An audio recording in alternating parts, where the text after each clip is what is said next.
Cuando venga el Hijo del Hombre, ¿encontrará fe sobre la tierra?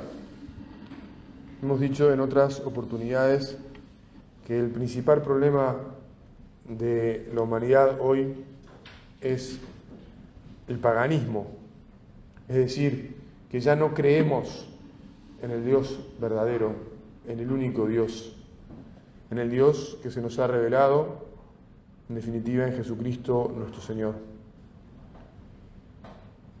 En la primera lectura se nos leyó este pasaje tan conocido de Moisés, que sube al monte a orar y que se cansa y entonces necesita por un lado sentarse sobre una piedra y que Aarón y Hur le sostengan la oración, le sostengan los brazos en alto, sostengan de esa manera la fe de todo el pueblo, porque si el pueblo guerreaba y seguía esforzándose, era porque sabía que Moisés estaba intercediendo ante Dios.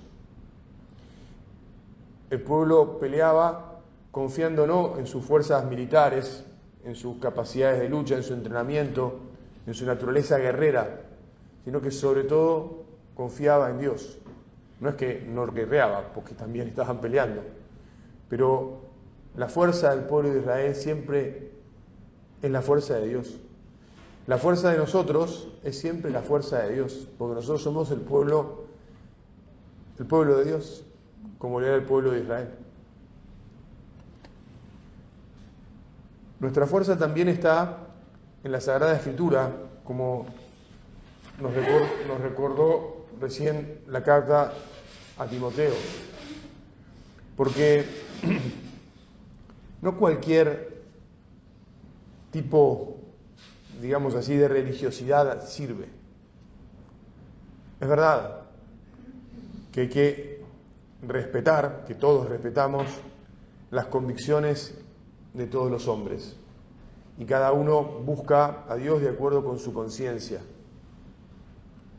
De todas maneras, no todas las maneras son iguales, porque si no nosotros no creeríamos que nuestro Dios, el Dios al que le rendimos culto, en el que creemos y el que nos sostiene y el que vence por nosotros, es el verdadero. Y aceptaríamos de un modo curioso y muy poco probable, pero de todas maneras lo aceptaríamos, que cualquier Dios o cualquier manera de encontrarse con Dios es lo mismo. Y esto no es así, ¿verdad? Por eso es que San Pablo le dice a Timoteo que cuide su relación con la Escritura,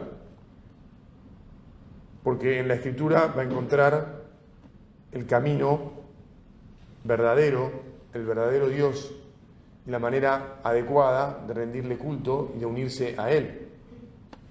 Y que tiene que enseñar, conocerla, arguir y enseñarla para que los demás también se apoyen con firmeza, con claridad, sin dudas, en nuestro Señor. Exhorta con paciencia incansable y con afán de enseñar. Insiste con ocasión o sin ella, arguye, reprende, proclama la palabra de Dios. Este Dios, insisto, que se nos revela, que se nos ha revelado. Y por eso un Dios que de verdad cuando entonces nos acordamos de Él y levamos nuestros ojos a Él y confiamos en Él, siempre está y viene en nuestra ayuda, aunque nos haga esperar, como leímos después en el Evangelio.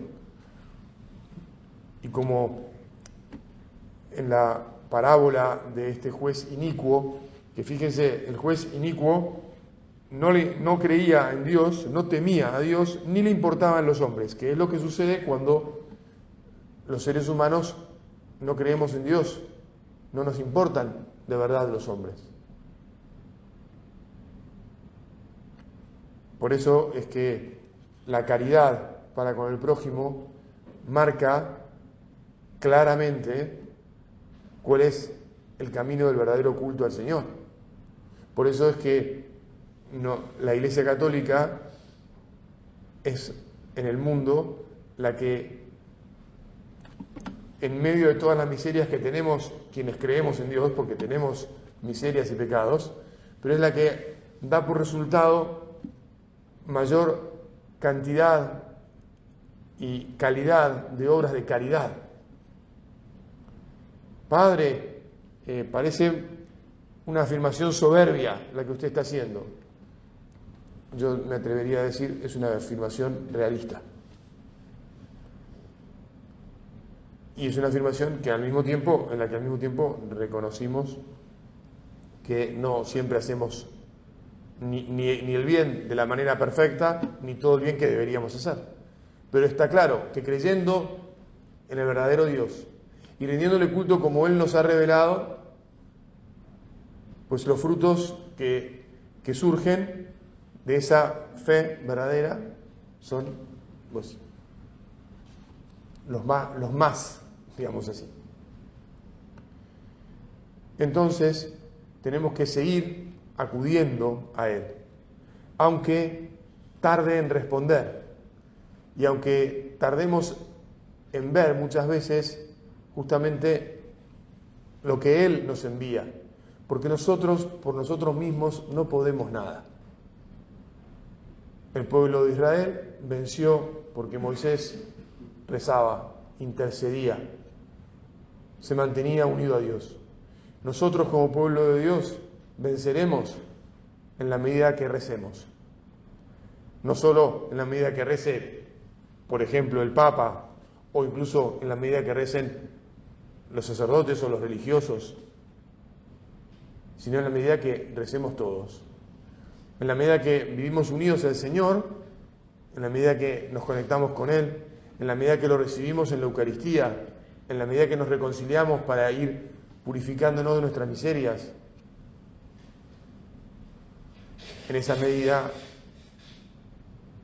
iremos venciendo al mal, iremos aplacando, derrotando la falta de amor de este mundo, porque iremos sembrándola con nuestro Señor. Bueno, que estas convicciones tan elementales, podemos decir, disculpen que use esta palabra, tan básicas de nuestra fe, sigan ahí atornilladas siempre en nuestro corazón. Y la última pregunta que pongo es, bueno, Padre, pero ¿sabe qué? Hasta mis hijos, algunos de ustedes pueden decir, hasta mis hijos, hasta mis amigos, hasta mis padres, en realidad ya no confían ni en Dios, ni confían que nuestra fe y nuestra manera de unirnos a Dios y de trabajar por la humanidad con Dios y de, sobre todo, honrar a Dios con ese trabajo por la humanidad, sea el único válido, entre comillas, sino que lo que escuchamos es que la gente se la pasa sosteniendo que, mira, yo no creo en la institución que es la Iglesia. Y así, ¿no? Bueno, no hace falta que siga describiendo lo que nos pasa. Muy bien, tengamos paciencia. Efectivamente, el pueblo de Israel vivía entre medio de otros pueblos que no es que se planteasen, che, ¿por qué no creemos en el Dios de Israel? Sino que venían y hacían la guerra y querían derrotarlos.